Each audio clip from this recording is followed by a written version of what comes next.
This is the Padua Podcast Network. Pharmacies, which at one time included lending libraries, believe it or not.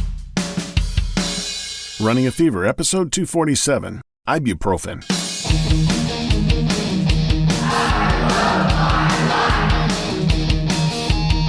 Welcome to Running a Fever. My name is Michael Davis. This is a podcast about fitness, diet, and medicine. My goal is to live a long, healthy, happy, active life, right up to the very end. And I want that for you too. And if you keep listening, we'll get there together, I'm sure. Got a jam-packed show for you today. Don't you hate that cliche?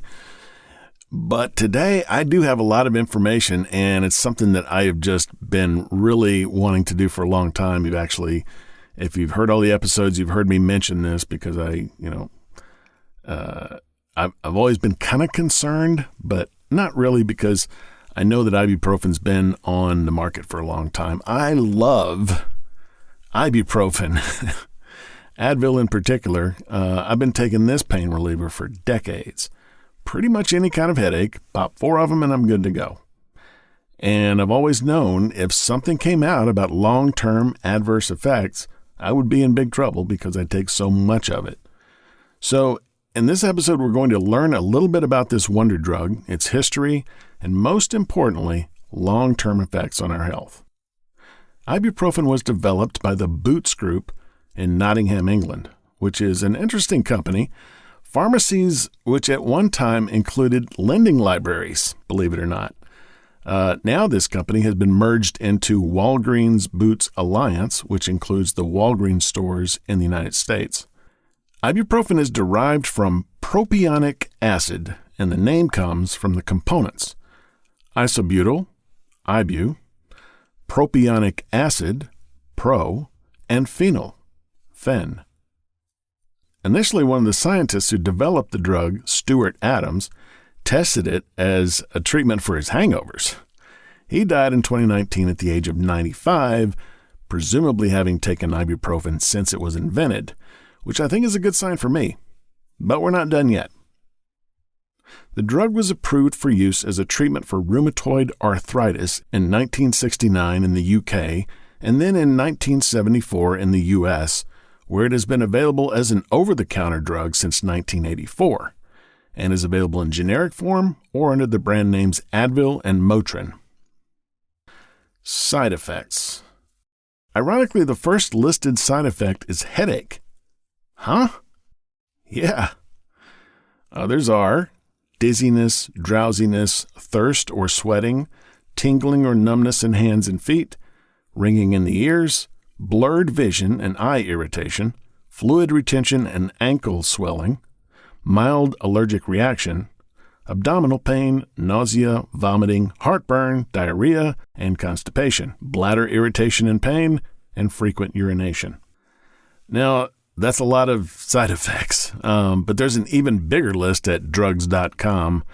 Also, an interesting note is that NSAIDs, that is non-steroidal anti-inflammatory drugs, such as ibuprofen, can increase the risk of heart attack or stroke in people with or without heart disease or the risk factors of heart disease. However, ibuprofen is considered the most tolerable drug in its class, and the World Health Organization has put it on its model list of essential medicines, which is a list of, quote, minimum medicine needed for a basic healthcare system, listing the most efficacious, safe, and cost-effective medicines for priority conditions, end quote. That's a pretty good endorsement as well. Long-term effects. Now, this is what I'm really interested in finding out. So, kidney and liver damage is one. This is related to the changes in your body's production of prostaglandins caused by ibuprofen. Prostaglandins are hormones that regulate fluid pressure in your body and help maintain blood pressure. Ibuprofen changes the body's production of these hormones, and this can result in decreased kidney function and increased blood pressure. This is bad, of course. Check out our episode on kidneys at runningafever.com/222. Symptoms include increased blood pressure, fluid buildup, dehydration, less frequent urination, and dizziness. The risk of this side effect is increased for older adults, people with kidney disease, and people who take blood pressure medications. I will hopefully be an older adult someday, if I'm not already. Nothing I can do about that. I also take blood pressure medication, but I think I can help that by keeping my weight down and eating a healthy diet. Good topic for another episode. Bleeding in the stomach and bowels is another long-term effect. This is rare and usually associated with a history of ulcers or bleeding in your stomach or intestines, older age, use of oral steroids, or the blood thinners known as anticoagulants. Smoking, hey, what doesn't that make worse? And alcohol use, specifically more than 3 drinks a day. Increased risk of heart attack and stroke is a long-term effect. This is also a rare side effect, but if you have other risk factors for heart attack and stroke, have a clotting disorder, or take other medications that affect how your blood clots, you are at increased risk. Any of these complicating factors you should discuss with your doctor, of course, and it should be mentioned, for example, if the doc prescribes something that may conflict with ibuprofen, because he should assume that pretty much everybody takes it. However, knowing all this, I think it's highly unlikely that I will stop taking ibuprofen, just by the sheer magnitude of its benefit as a pain reliever, with mild or no side effects most of the time. Hey, people, every medication, every drug has side effects, so that's just a fact of life. You've got to weigh the benefits versus the detriments of whatever you're gonna put in your body. Overdose. Yes, you can overdose on ibuprofen. In fact, the low dose of the OTC version is thought to be one reason for its mildness and success. It is rarely fatal in overdose, but this does happen. The most likely result is damage to your stomach or intestines. Take it as prescribed. I weigh over 200 pounds and I usually take 800 milligrams. It is weight dependent for children and age dependent for adults. It's recommended that you take as little as possible if you're over the age of 60.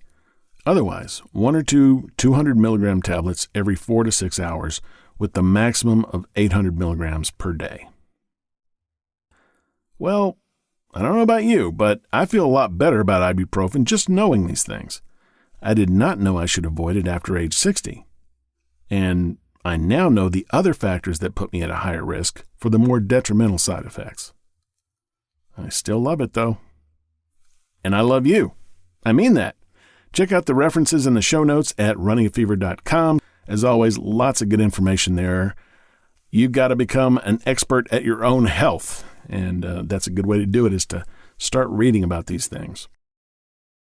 All kinds of good information at runningafever.com, and, you got to catch the fever if you don't have it. If you got it, just keep it. And I'll talk to you next time on Running a Fever.